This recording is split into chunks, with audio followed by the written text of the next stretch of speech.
I'm going to be giving you guys 4 color theory hacks that you can use to instantly improve your art.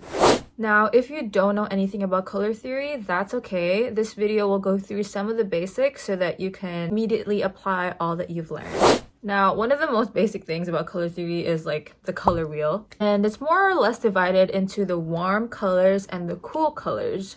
For this first hack, you'll have to know your warms and your cools. Here's just a general idea of where the warms are, where the cools are. It can change, obviously, but this is just basic. So hack number 1, use warm colors to bring out and then use cool colors to push back.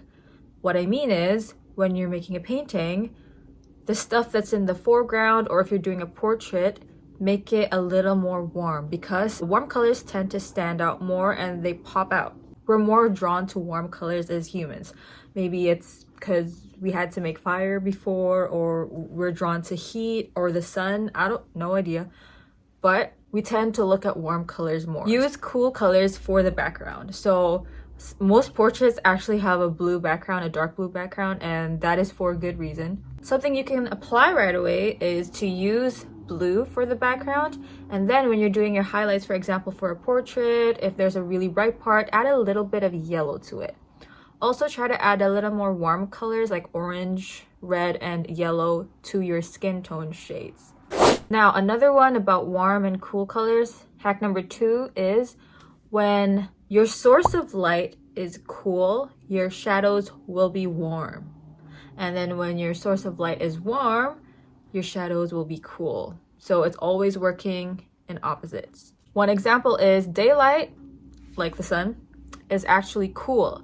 So everything that it touches will be slightly cooler, and then the shadows will be warmer.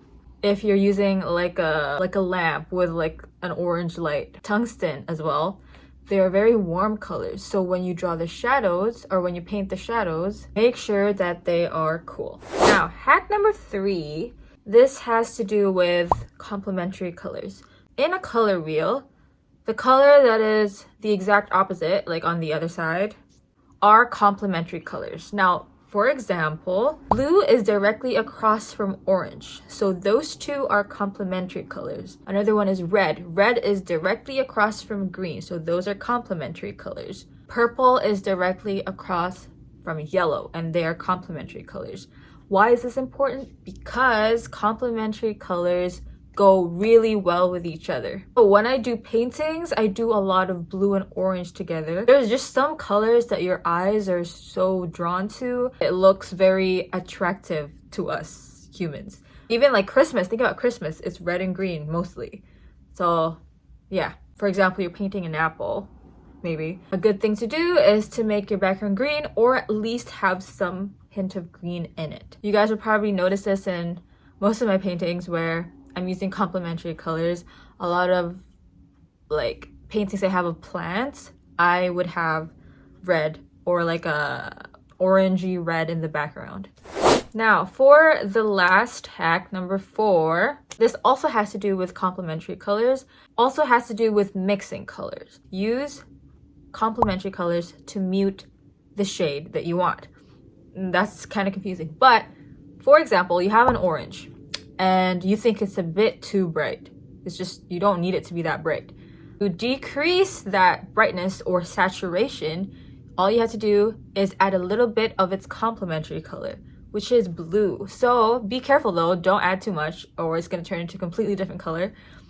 Add a little bit of blue and it'll be a lot less bright. This is the best way to actually decrease the saturation of your colors, because it's not always good to put white or black, because it could really make the color look muddy. This works for like purple, add a little bit yellow, you know, it works for all the complementary colors. And yeah, that is it for this video. Using some of the aspects of the color wheel, I hope that you're able to at least use these 4 hacks to instantly improve your art. If you would like me to do a full color theory lesson, let me know. Yeah, thank you guys for watching, and I'll see you in the next one.